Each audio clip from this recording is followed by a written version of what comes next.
the importance of valuing and connecting to and acknowledging a space that kind of straddles the line between life and death, I think is super important as humans to be able to acknowledge. That is my lovely guest this week, Camilla Arnold, and this is What About the Wetlands, a podcast where we talk about Vancouver Island's amazing, wonderful wetlands in numerous different capacities. I'm your host, Taryn Pickard, and this week I chat with Camilla about the philosophy of wetlands, how they've shaped our understanding of self over the years, and how they shape the human psyche. Camilla is a writer who focuses on the interconnection between nature and human beings. Camilla also grew up on the opposite side of the Marsh from where we're filming, with a poet father who is also incredibly influenced by this beautiful place. Okay, I'll pass you over to Camilla now for her to tell you more about herself. And thank you so much for being here. I really hope you enjoy this interview. Everybody, my name is Camilla, and I also work at the Nanaimo Brain Injury Society, and through my work there, I've really come to learn how important communities are for people's sense of healing and wellness.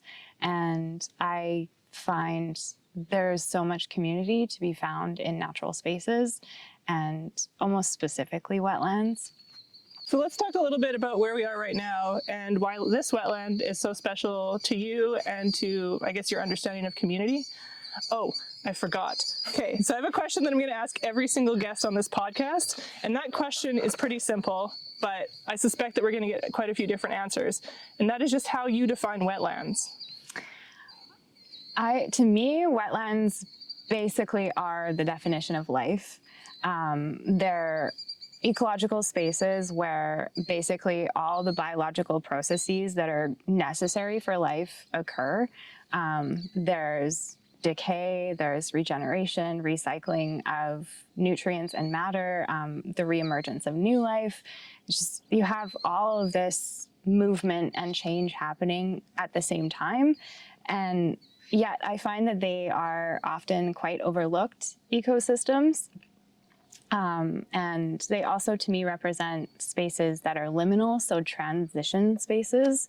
And I think those are really important for humans in general to connect with. I love that definition. That's so all-encompassing.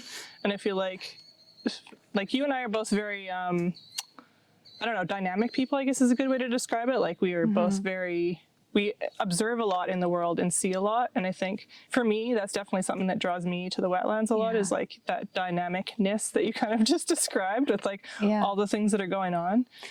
Yeah. Yeah. It's like there's, you know, that there's so much happening there, especially the more you learn about them. But yet also sitting in front of it, you know, you feel this like vortex of calmness at the same time. So it's such an interesting dynamic happening there. That's a really good point. Yeah. It's like, so peaceful and like incredible in that way. But at the same time, it's like you're hearing the birds flying and you know that there's like all these little processes going on in the water. There's so much nutrients that's held in a wetland that doesn't exist in other places, like where there's flowing water or, super interesting. Okay, let's go back to that first question that's supposed to be our second question. So the wetland that we're sitting in front of right now, we both spent quite a bit of time around as children, but do you want to talk more about like why this one is so special? Yeah, I mean, I just have probably my earliest memories involve spending time on the property that backs onto this wetland. And just, I mean, for example, I had the privilege to grow up with parents who were always encouraging us to get to know the land around us and like get to know it on such an intimate level, understand like the plants and animals that were part of it. And my dad had this rule where if I wanted to do something fun, like watch a movie or something, we had to go for a walk first. So I spent so much of my childhood taking walks down to this wetland and around this wetland, and even on it in the wintertime when it was frozen solid enough, which didn't happen too often, but it did happen a few times. So I just have a lot of like special memories of this specific ecosystem here. So what do you think is the coolest thing about this specific ecosystem? it's so, there are so many pockets of different areas, like niche areas. I know there's a bunch of beavers that live along this wetland, and you hardly ever see them, but you see signs of them like everywhere. There's trumpeter swans that like to fly over, especially in the fall. My dad had this thing where he would call it duck time in the fall. And it was like twilight. And that's when all the ducks and sometimes trumpeter swans would fly over and come to rest like here on the lake in the evening. And that made me feel so connected to something as a child. And I just think that there's so much history here.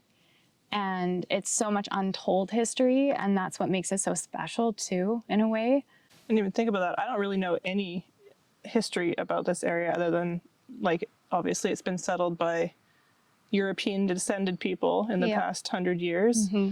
And I know that there's like a lot of, we're in Arrington. I don't know if I even mentioned that. We are in Arrington, and a lot of this area used to be wetland. I'd say most of the properties that are on this road specifically at some point were wetland. Most of them have been drained now. This is one of the few remaining wetlands. I didn't even know that. That makes me feel even more yeah, right? connected to the space. And like, it's so special. Yeah. And I mean, like, we're sitting here right now. As you can see, there's wildfire smoke behind us. One of the really cool things about the wetlands, I think this is pretty much everywhere, but specifically on Vancouver Island, I know for sure, wetlands in this area on this island used to create their own weather systems. So you'd have like the bigger weather systems that roll in off the Pacific, but you'd also have these like micro weather systems created by the changing of temperatures throughout the day. So like the wetlands would create their own cloud systems, and then you'd have the rain. So a lot of the water stayed within the ecosystem. Mm-hmm. And now because we don't have as many wetlands and it's gotten so hot, like the soil is a lot drier. And this is part of the reason that we're having issues with wildfires now, is because we don't have as many wetlands. So it's kind of crazy to be sitting in front of one of the last wetlands in the area.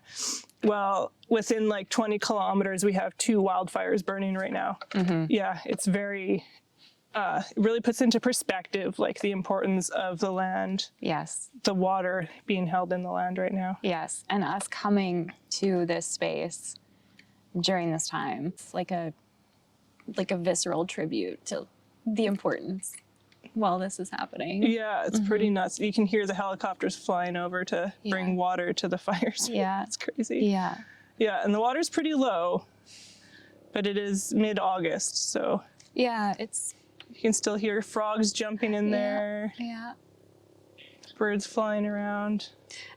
And that's the thing too I've noticed about wetlands is when you first reach them, it's so silent, or you perceive it as silent, and I don't want to say empty, but again, it's that like calmness. Yeah. But when you just sit with them for enough time, then you start hearing, you know, like the tree frogs and the birds and the ducks and everything that's happening.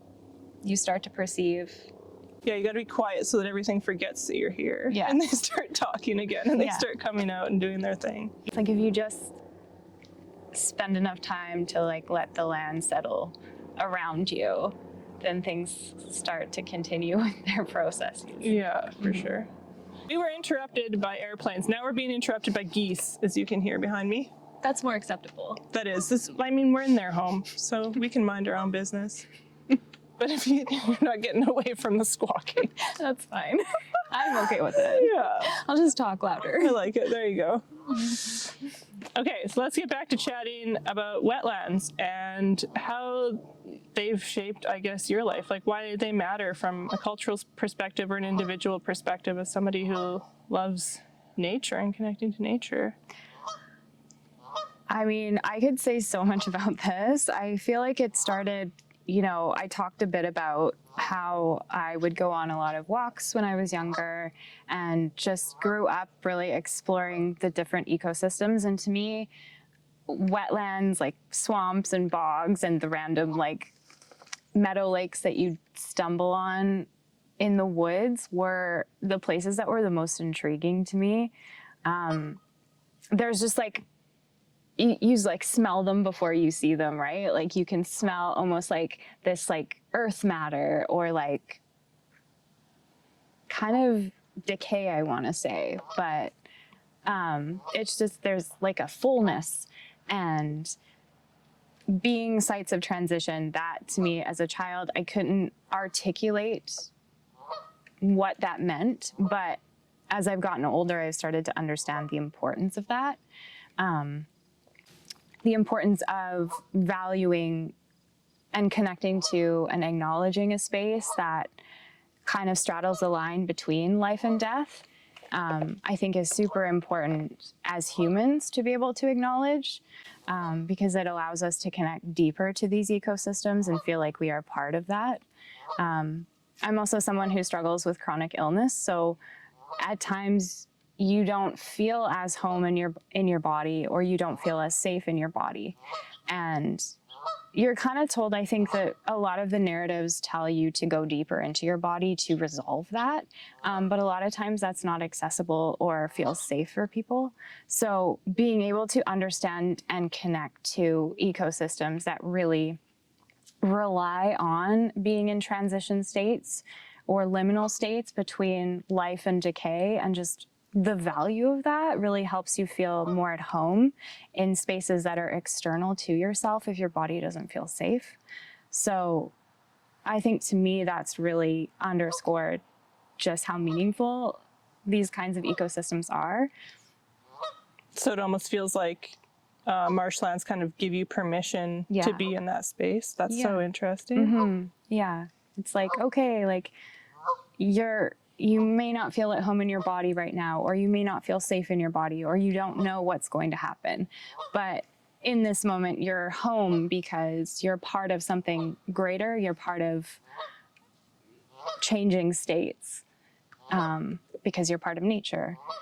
Right.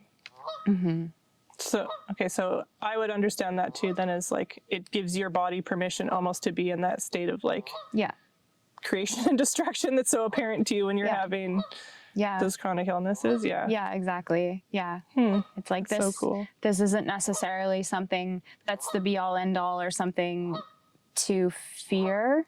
I mean, that's kind of always going to be part of it. But you belong to something while you're also experiencing something really hard. And that is so important to healing. It goes back to that community piece. Right. That's so interesting. I'd never looked, I mean, I don't really struggle with chronic issues, so I hadn't really thought about that, but that's so cool. Yeah, I see that reflection specifically in a wetland, hey, because of the dynamicness of it. Yeah. And in case you are watching this and you're unfamiliar with wetlands and kind of what they do, they serve so many purposes. They, like Camilla has said, they like decay.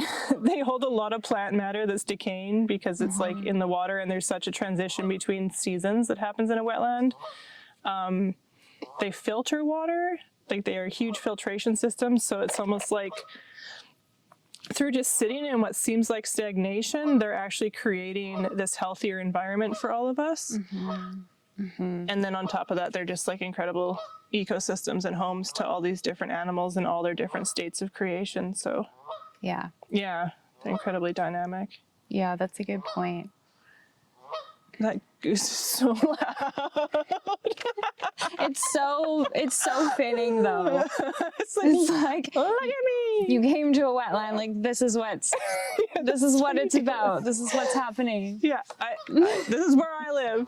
Yeah. Pay attention to me. I love your point though about it looks like stagnation, but it's actually a transformation. And I think that's kind of what I was trying to get at with kind of learning to feel comfortable with, or maybe fear less, being in a state that's uncomfortable. Right.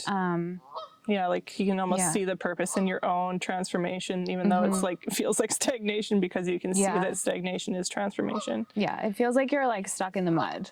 Yeah. And you're like decaying. Yeah, and there's a lot of that in the Marsh, that's for sure. Yeah. But it's like, oh wow, okay, there's like actually like enzymes and like metabolic activity happening, and like new life coming out of this, which is microscopic at first, but then becomes something that you can perceive. Yeah, that's a very good point. Yeah. That constant birth and death cycle that's like both so slow but so quick all at the same time, kind of like how you feel in your body. Yeah. Yeah. Yeah. And even if it is just truly just stuck in the mud and there's nothing good about it, there's no way to paint it positively, which, you know, sometimes that's just not helpful at all, then at least you're still part of something. Right. It's still beautiful in front of you. Yeah. Yeah. Yeah. Oh, man. Another helicopter.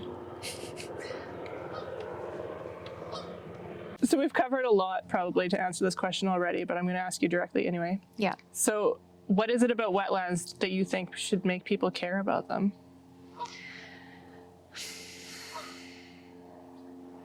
As far as making people care, I think it's one of those things where, like, a lot of the time, you don't want to get to a point where the wetland has essentially disappeared before it matters.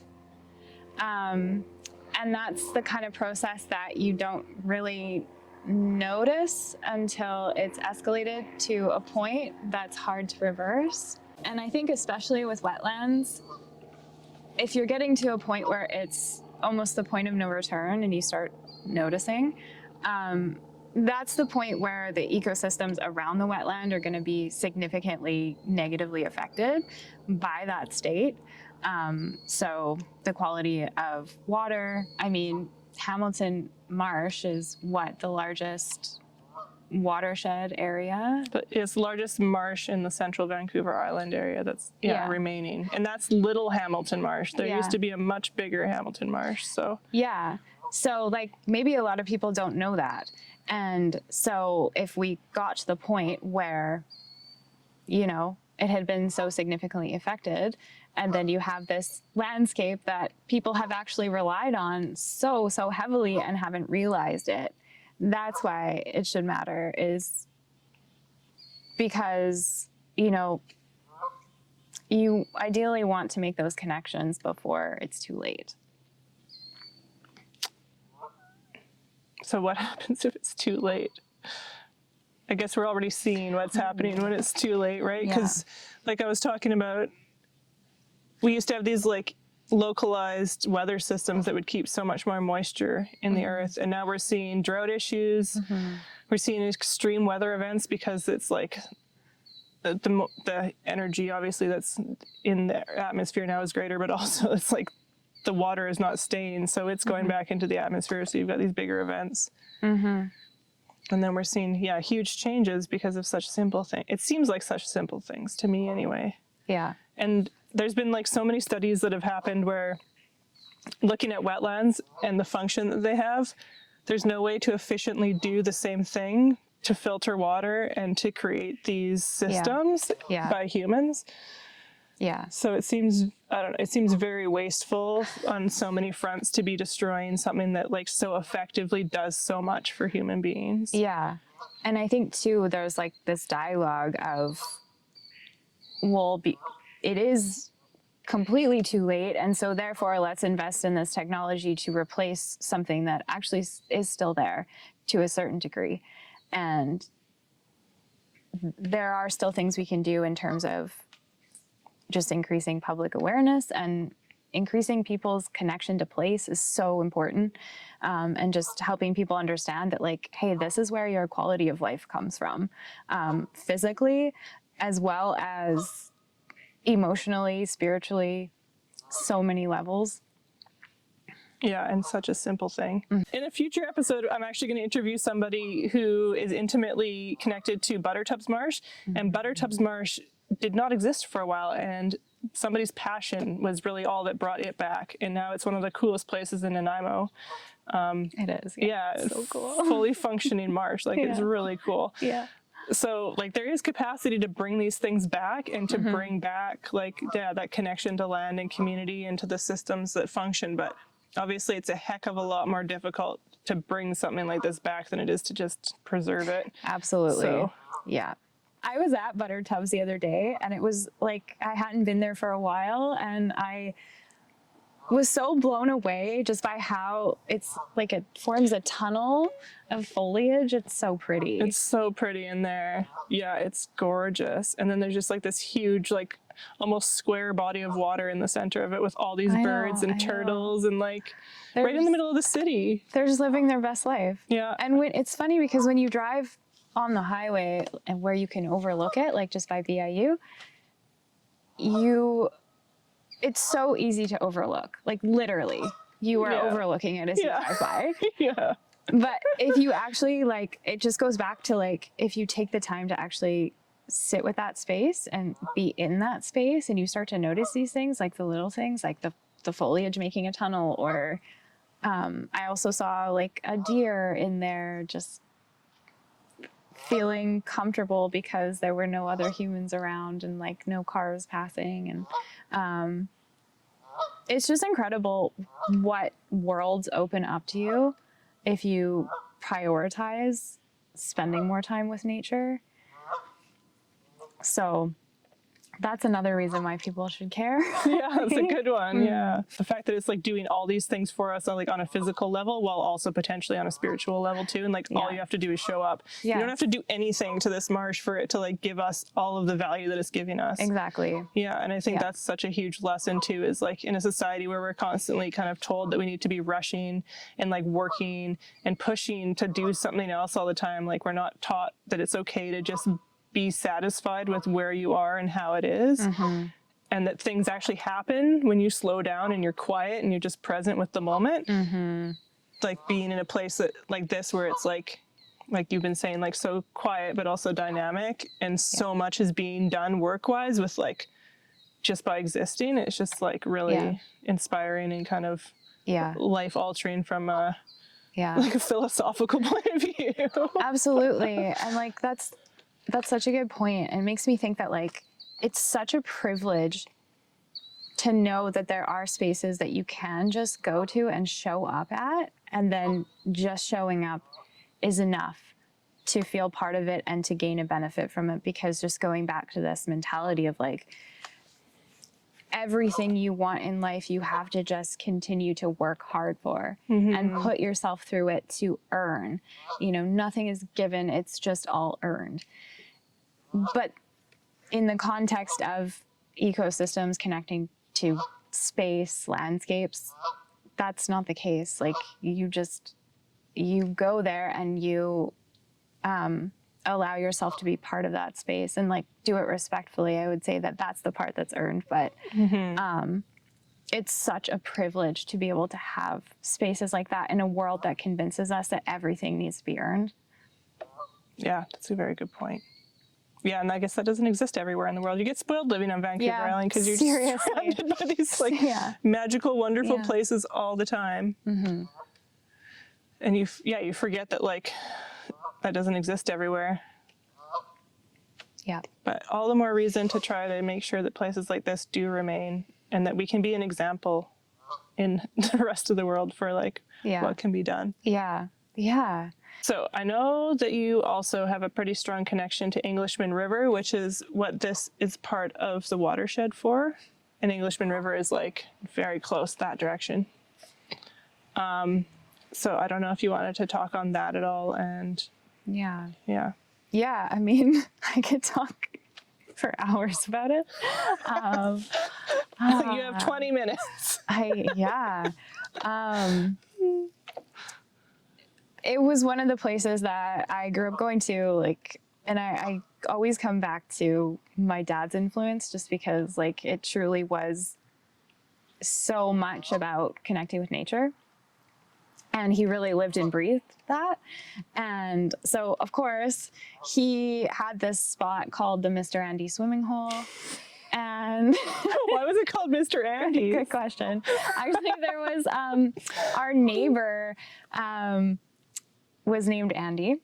And I actually don't know why my dad named it after him, but they were friends. And I just kind of remember little glimpses of Mr. Andy growing up. But yeah, he seemed like a really nice guy. And he was always like riding his bike through Arrington with like produce from the farmer's market and that kind of thing. And then we'd kind of stop and chat with him when we saw him riding on the side of the road when we were driving somewhere. I guess this swimming spot was his favorite spot, and maybe that's why. But yeah, so the Mr. Andy swimming hole, and that was just growing up the primary spot we'd go to along Englishman River. And it's just this gorgeous trailhead at the end of Englishman River Road. And back then, you know, as a kid, you would rarely see anybody there. It's still common to have this space like almost entirely to yourself. Usually there's maybe one or two other people there, but I mean, the trail is beautiful walking down there. The river there is so gorgeous, and you can tell that it's like fed by glacial water coming down from Mount Arrowsmith, and it's super cold and super refreshing, and most of the time very private. And so I had the privilege of growing up going there very often throughout the seasons and seeing the different plants that would be coming up depending on the season. Yeah, I just have a lot of memories there of like specifically learning about all the different plants in that ecosystem, because there were just so many along the river, and I guess they call it the riparian zone, which is interestingly another transition ecology. Yeah. So there's just so much that happens there. There's so much that lives there. So things like salmon berries and fawn lilies are probably one of my favorite things that I would see there, and those would come out in April, and it would just be a meadow of fawn lilies that you'd stumble upon. And it feels like such a gift that I was given to be able to witness these spaces as they change throughout the year, and to connect with them from such a young age. It has left such a big imprint on me. So, yeah. Nice. Mm-hmm. Yeah, and I feel like, again, rivers, very connected to wetlands, and the health of wetlands so greatly impacts the health of rivers. Yeah. Yeah. So since we're here and we've both been in this area most of our lives, should we maybe talk a little bit about the changes that we've seen? Sure. It's like such a dark thing to end on, but also... We can circle back at the very end, maybe. It's pretty cool to see, like, I mean, I'm sure this wetland has changed a lot. I don't remember a ton of what it looked like as a kid. The main thing I remember about this marsh as a kid was that it was at the back of your property, and we had so much fun in the forest in your property. We'd make all these trails through the forest. We'd like catch frogs. We had a very good plan. We were gonna make all these trails through Camilla's forest, which backed onto this marsh. And then we were going to charge people tickets to come and walk the trails. And one summer we made so many trails. We were out there with like our little snippers, like making these trails, raking them. They were great. I don't think anybody ever paid for them. It's probably a marketing issue, I would say. Like, it couldn't be the trails. Those were definitely not the problem. But all I remember about the marsh was like, I knew my feet were going to get wet. Yeah. Yeah. Exactly. That's what I remember. It was like, I knew where the line was, and if I went past there, it looked really cool. And it's kind of mad I couldn't go play in the water, because also there was leeches. I remember your dad telling me, watch out for leeches. Okay. I actually was going to talk about the leeches, because I have this distinct memory of getting leeches all over my body. No. And there probably weren't that many, but it just felt like it at the time. Yeah. And it was like you had to use... you had to burn them off. No. Like they wouldn't let go unless you like put a flame up to them, kind of thing. The little black guys. So the leeches were very real. I hate that. Yeah. But yeah. How now that my skin's crawling thinking about it. How the wetland has changed is a really good question, and I actually really struggled with thinking about this. To be honest, I'm not sure. Fair except that more people know about it, but not that many more people know about it. Yeah. Because I think it's privately owned. The whole marsh currently is privately owned. So it's private property all around it. So there's not like a public access to it. Yeah, and this one specifically. Even growing up, like there was a little fence at the end of our property in front of the lake, but we still went in and on the lake. I do remember that. But there definitely was a fence there. Yeah.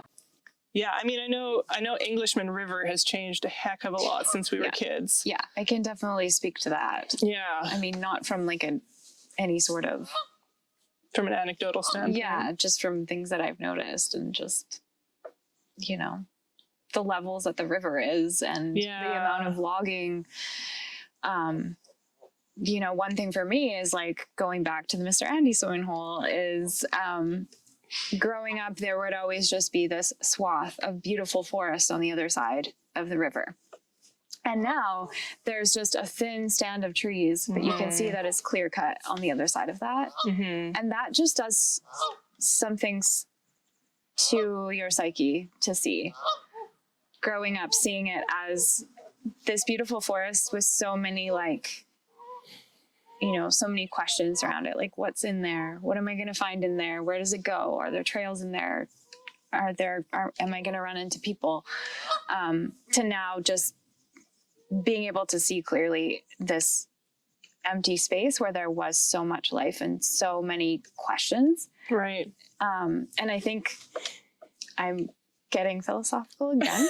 That's what this whole episode's about, it seems. Yeah. I think it's so important for the human psyche to have questions that we can't answer and have spaces that we can't understand and we can't fully see or define.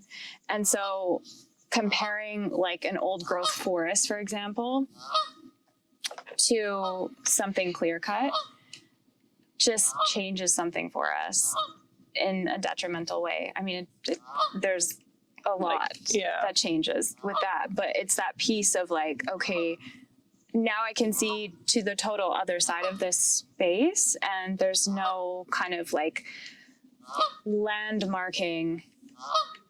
It's just clear. Yeah. That's, I don't know. It almost like sterilizes nature and removes the magic. Yeah. I feel like. Yeah, it takes like, away. And like more than like the obvious, like you took trees out. It's like like you're saying, the mystery of it and kind of that like the depth and complexity that you almost like see mirrored back to yourself when you look at a forest. Exactly. It's like it's almost like seeing yourself in a space and then all of a sudden you've seen yourself destroyed in a way. Yeah. There's this loss that just comes out of nowhere and all of a sudden you can't feel yourself anymore in a space that used to almost feel like home. Yeah. Yeah. Like the possibility is gone. Yeah, 100%. And the complexity has been reduced to just flat ground. Yeah, I know the exact spot you're talking about in the river too. Yeah, and there's so many places like that along the river too that used to be so much more, well, you could see like forest for ages and now you can't. And now we're looking at issues with, again, like you said, the water levels are so much lower and so much higher. Yeah. Depending on the season than they used to be. Yeah, and then if you're talking about a riparian ecosystem, now the infrastructure in terms of like root systems is gone. And so that causes collapse and just soil erosion. Completely changes the landscape of the river. Yeah, on top of also getting rid of like other wetland ecosystems that we probably didn't even know existed because now there's nothing to hold the water in and they're gone. Yeah. There's so many little tiny wetland ecosystems that exist in all the forests around here that you don't know about until you go exploring, and then you know that they were there looking at a forest that's been clear cut even though maybe they were never witnessed by human eyes. Yeah. And that's the thing is like that we have the power to take away something that existed for so long without our perception is wild. And it just seems so wrong. It does, especially because it's like, I feel like humans only legitimize things when they understand them almost. And when, in North America anyway, and when we have like a certain amount of control over something, then it's like we legitimize it. But without that control, we have such a hard time like accepting that it exists and that it's okay to exist outside of us completely and still has like the right to exist despite the fact that we're not involved in it. Yeah. It's like the whole like if a tree falls in the woods and no one's there to hear it, did it actually fall? And the answer is like, yes, of course it fell. We didn't need humans to understand or measure it for that to be the truth. You need to know how old it was for it to have passed on and be serving a new purpose now. Yeah. Yeah, and I think maybe that's part of why people have such a hard time with wetlands too, is because it's like there's no, again, to let it just sit. And again, as human beings, we are horrible at this. We're horrible at just like sitting in something, especially when it's uncomfortable or we don't have a purpose or don't feel like we have a purpose that we're involved in. In wetlands, it's like you have to be separate from it in order for it to function how it's meant to. Yeah. You can't go walking in it. You can't take a boat out onto it right now. You can't go fishing in it. It needs to just sit and be separate from us, even though all these animals are involved in it. And I think that's probably a huge reason that we have such a low value for it, is we can't. Yes. Like, it's the stillness that creates the value in it, and we have such a hard time with stillness and quiet. Yeah, that's a really good point. That goose is not still or quiet. He or she has a lot to say. Yeah, I'm making this interesting. Where is my friend? I don't know where my friend is. Where'd my friend go? Yep. Yeah, I don't know, man. I love getting into the philosophy of all these things. It's like, to me, that's what connects me to these places, is that the liminal spaces, the unknown, the magic, the mystery that creates so much interest and so much space for like, oh, dragonflies. So much space for like divinity and creation to come through, right? Yeah. Because without those empty spaces or quiet places, you can't create the same way. Yeah. So. Absolutely. Yeah. And just like coming to terms with, it'd be so beneficial for humans collectively if we could learn to be okay with things that we can't be a part of or interrupt or change, like have the power to change. Yeah. Learning that self-control of just minding our own business when it comes to land. Yes. Like that. That is a beautiful, complex thing that has so many unanswered questions. Okay. I will observe it and know that I will never understand it, and that's all right. Yeah. That's very difficult as a human being. I feel like no matter how much you practice that, no matter how much you practice stillness, it's like, to understand that you'll never understand is like next to impossible to wrap your head around. Yeah. Yeah. But wetlands give you an opportunity to try. They do. I will just keep saying it. I think that they're the ecosystem that really enables us to kind of practice that, because it is an in-between spot. It's like an inconvenient spot. Like you said, it's like you were going to get your shoes wet going into it, right? Yeah. Like it's a liminal space. It tests our comfort with what we can like understand. Yeah, that's a very good point. What we can't understand. Yeah. Yep. Well, do you have any more closing comments? Do you have anything else? We covered a lot. I don't think so. In a very liminal way. The funny thing is, like, these are the kinds of conversations we just have. This is like a regular. Like, not like, oh, like, we're so deep all the time. I mean, but we are, obviously. No, we're so like, interesting. There's no way to like say that without thinking that's implying that. No. But we do. It is the truth. There's a lot of nonsense. There is clearly, nonsense. Yeah. You can't have the philosophy without the nonsense. No. Again, that balance. the creation, the distraction. All about balance. Yeah. The understanding of divinity while the understanding of the silliness of being a human being. Yeah. Yeah. Yep. Well, thank you so much for being my first guest on this podcast, for coming and sharing your memories and your knowledge and wisdom with us. You're welcome. And thank you for watching What About the Wetlands?